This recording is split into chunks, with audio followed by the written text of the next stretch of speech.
Publicaciones Potencia Mundial de la Vida reconoce a las empresas que con su labor y compromiso contribuyen al desarrollo y fortalecimiento de Colombia. ¿Qué opina usted de esta acción? Bueno, yo creo que este país, y especialmente en las regiones, lo construimos entre todos.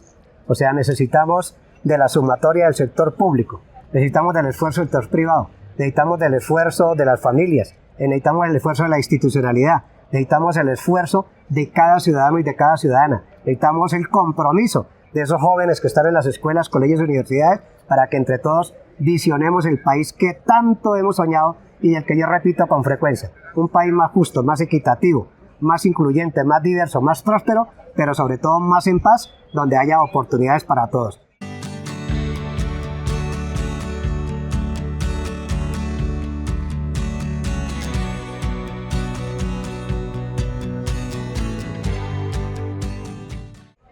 Hola a todos, nos encontramos aquí frente a la Plaza Núñez en el Congreso de la República con el representante a la Cámara, Gabriel Parrado.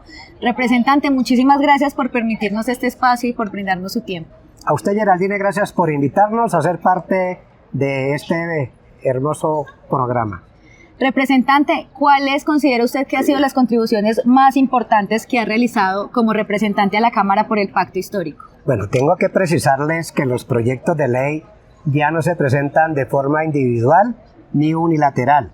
Se presentan de manera colectiva, buscando apoyos, tanto en la bancada, en el caso de nosotros, del Pacto Histórico, pero también se buscan apoyos en otros partidos como el Partido Verde, Partido Liberal, Partido Conservador, la U. Es decir, para que cuando uno llegue a la comisión, o el proyecto llegue a la comisión y llegue a las plenarias, tenga el respaldo colectivo. Entonces, en colectivo, según una estadística que está allí en el registro de la Cámara, hemos presentado en colectivo 159 proyectos.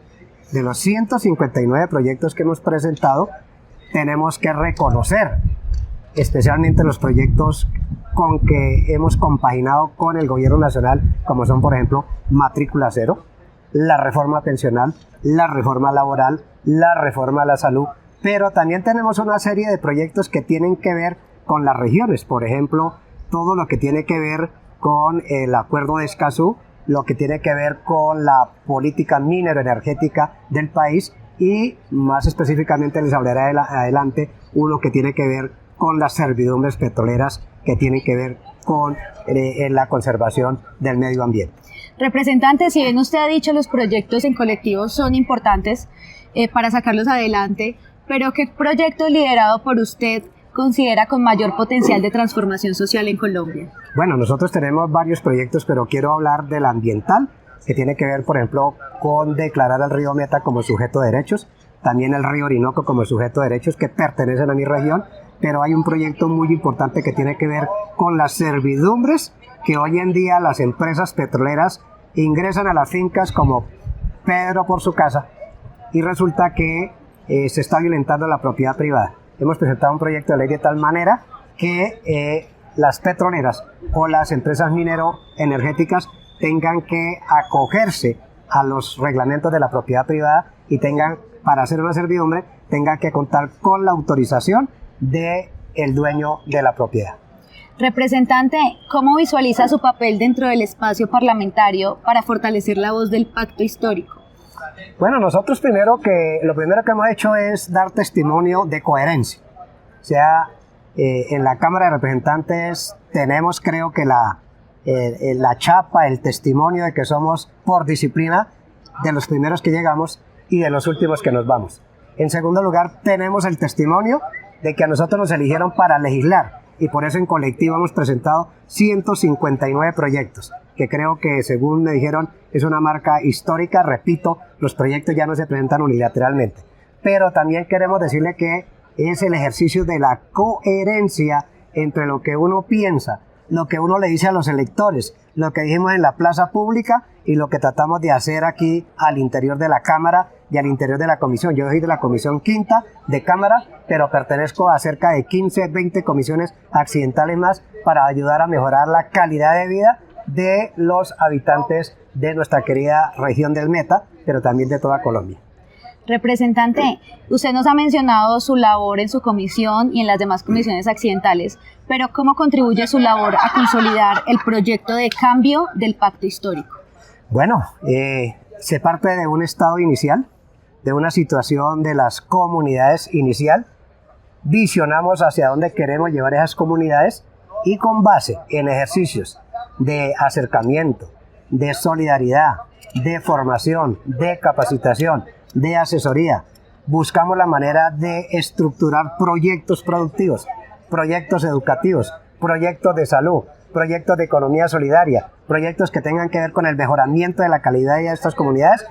Hacemos que ellos mismos estructuren esos proyectos con la orientación de varios profesionales, luego los escalamos a nivel nacional, los traemos a los ministerios, los traemos a las direcciones como a la Agencia Nacional de Tierras, a la Agencia de Desarrollo Rural, al DNP o al DPS, y de esa manera buscamos que tengan una efectividad, que no se quede en unos proyectos allá que son un saludo a la bandera, sino que tengan una reciprocidad, que regresen a la región y generen un impacto de cambio y de mejora de las comunidades.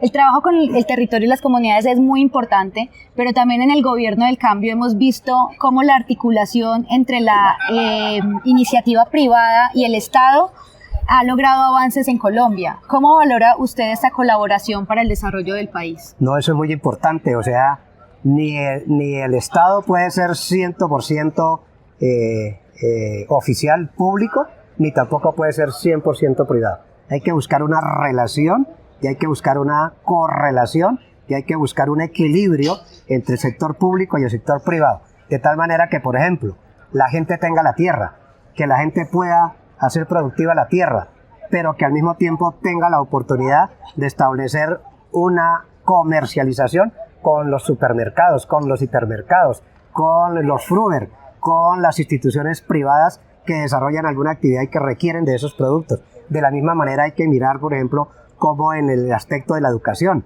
La educación no puede ser solo pública. Podemos tener unos recursos para la educación pública, pero también podemos dar unos apoyos a los sectores privados que contribuyen. Por ejemplo, las universidades. Si la oferta en un territorio es de una universidad privada, no vemos la razón por la cual el Estado no pueda girar unos recursos para que esas personas puedan acceder a esos programas. Y de la misma manera, por ejemplo, en el sector penitenciario nosotros venimos trabajando unas alianzas con el sector público-privado para que las personas que están privadas de la libertad puedan desarrollar unas actividades que luego, cuando recobren la libertad, puedan ser productivos en ese sector privado.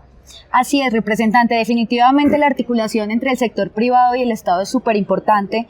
Por eso mismo, Publicaciones Potencia Mundial de la Vida reconoce a las empresas que con su labor y compromiso contribuyen al desarrollo y fortalecimiento de Colombia.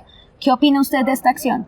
Bueno, yo creo que este país, y especialmente en las regiones, lo construimos entre todos. O sea, necesitamos de la sumatoria del sector público, necesitamos del esfuerzo del sector privado, necesitamos del esfuerzo de las familias, necesitamos el esfuerzo de la institucionalidad, necesitamos el esfuerzo de cada ciudadano y de cada ciudadana, necesitamos el compromiso de esos jóvenes que están en las escuelas, colegios y universidades, para que entre todos visionemos el país que tanto hemos soñado y del que yo repito con frecuencia: un país más justo, más equitativo, más incluyente, más diverso, más próspero, pero sobre todo más en paz, donde haya oportunidades para todos. Y eso es la sumatoria del sector público, el sector privado y el esfuerzo de cada uno de los colombianos y colombianas para empujar este país, que tiene una gran cantidad de recursos, tiene la bondad de tener 2 mares, tiene la bondad de tener cientos de ríos, arroyos, humedales, tiene todos los climas, tiene una posición geoestacionaria fuera de serie, y eso es lo que hay que buscar para convertir a Colombia en potencia mundial de la vida. Así es, representante. Definitivamente a Colombia la hacemos todos. ¿Qué mensaje le enviaría usted al país sobre el compromiso del pacto histórico con el cambio? Bueno, no hay cambios perfectos. La perfección solamente está en 3 partes. En el cielo Dios, en el diccionario ahí dice perfección, y en la Argentina, porque allá todos se creen perfectos.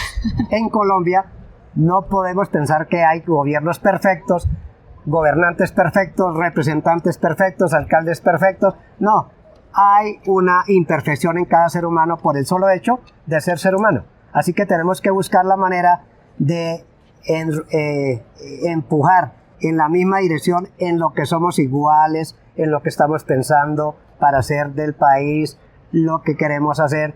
en lo semejante, en lo igual, y tratar de compaginar en lo que no nos entendemos, dialogar, concertar y decirle a la gente que no pierdan la esperanza. Y voy a dar un símil. El país es como un avión donde van 50 millones de pasajeros, hombres y mujeres de este país. El piloto en este momento se llama Gustavo Petro Urrego. Le queda como 1 año y unos días de gobierno. Mientras él esté piloteando, todos los demás debemos tratar de ayudar para que a ese piloto le vaya bien y pueda aterrizar. Y cuando él aterrice, posiblemente los colombianos querrán otro piloto, o a lo mejor querrán un piloto parecido al que tienen ahora. Por ahora, el piloto es él. Y tenemos que buscar entre todos, incluido, para que la sabiduría le llegue a través de la sabiduría divina, para que pueda gobernar este país, porque la gente cree que esto es fácil. Gobernar un país es difícil. Si a veces uno tiene 3 hijos y una esposa, y es difícil y complicado, imagínese usted 50 millones de colombianos con pensamientos diferentes, con intereses diferentes, y por eso hay que buscar a ver en qué somos iguales, en qué estamos buscando poder construir desde la igualdad, pero también construir desde la diferencia, para que podamos entendernos y podamos enrumbar este país para dejarle a los hijos nuestros y a las próximas generaciones un país mejor que el que encontramos en el momento de nacer. Representante, muchísimas gracias por este espacio donde hemos conocido mucho más de su trabajo, y me gustaría cerrar este espacio con esa frase icónica suya, si lo dice Parrado, póngale cuidado. Muchas gracias, representante. A ustedes muy amables, y un saludo para todos, decirles que jamás pierdan la esperanza de que cada día se puede mejorar.